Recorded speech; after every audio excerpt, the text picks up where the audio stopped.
চাঁপাইনবাবগঞ্জের চোকা সীমান্তে উত্তেজনা, বিএসএফের দুঃখ প্রকাশ। চাঁপাইনবাবগঞ্জের শিবগঞ্জ উপজেলার চোকা সীমান্তে বাংলাদেশ ও ভারতের নাগরিকদের মধ্যে উত্তেজনা দেখা দিয়েছে। আজ শনিবার দুপুরে সীমান্তের শূন্যরেখা সংলগ্ন এলাকায় এ পরিস্থিতি তৈরি হয়। সীমান্ত এলাকায় জমি ও গাছ কাটাকে কেন্দ্র করে দুই পক্ষের মধ্যে পাল্টাপাল্টি ধাওয়া এবং সংঘর্ষে ৩ জন বাংলাদেশি আহত হয়েছেন। কি ঘটেছে?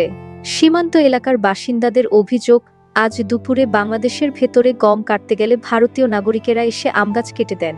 এ নিয়ে উভয় পক্ষের মধ্যে কথা কাটাকাটির এক পর্যায়ে পাল্টাপাল্টি ধাওয়া শুরু হয়।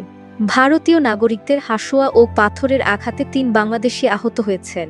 আহতদের মধ্যে কালীগঞ্জ নামটোলার মেজবাহুল হক হাসুয়ার আঘাতে এবং বিশ্বনাথপুর গ্রামের রনি পাথরের আঘাতে আহত হয়েছেন। এছাড়া মোহাম্মদ ফারুকও হাসুয়ার আঘাতে আহত হন। বিজিবি ও বিএসএফের ভূমিকা। ঘটনার খবর পেয়ে বর্ডার গার্ড বাংলাদেশ বিজিবি দ্রুত ঘটনাস্থলে পৌঁছে পরিস্থিতি নিয়ন্ত্রণে আনে।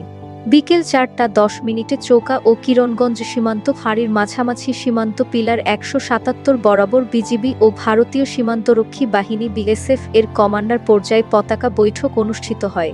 বৈঠকে বিএসএফের পক্ষ থেকে দুঃখ প্রকাশ করা হয় এবং আমগাছ কাটার ঘটনায় ব্যবস্থা নেওয়ার আশ্বাস দেওয়া হয়।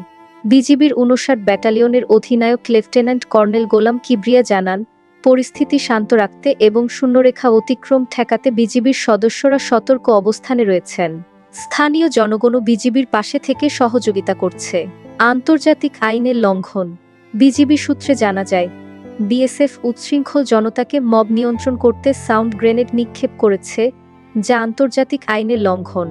বিজিবি মহাপরিচালককে এ ব্যাপারে বিস্তারিত অবহিত করা হয়েছে এবং উচ্চ পর্যায়ে আলোচনা হবে বলে আশা করা হচ্ছে। পরিস্থিতি নিয়ন্ত্রণে বিজিবি কমান্ডার বলেন, ঘটনার সম্পূর্ণ বিচার না হওয়া পর্যন্ত আমরা মাঠে আছি। কেউ যাতে শূন্যরেখা অতিক্রম না করে সে বিষয়ে বিজিবি সর্বোচ্চ সতর্ক রয়েছে। আহতদের সঠিক পরিসংখ্যান এখনো জানা না গেলেও পরিস্থিতি বর্তমানে নিয়ন্ত্রণে রয়েছে। সীমান্ত এলাকায় উত্তেজনা প্রশমনে স্থানীয় প্রশাসন ও সীমান্তরক্ষীদের সক্রিয় তৎপরতা জনগণের মধ্যে আস্থা ফিরিয়ে এনেছে। চাঁপাইনবাবগঞ্জের চোকা সীমান্তে উত্তেজনা, বিএসএফের দুঃখ প্রকাশ।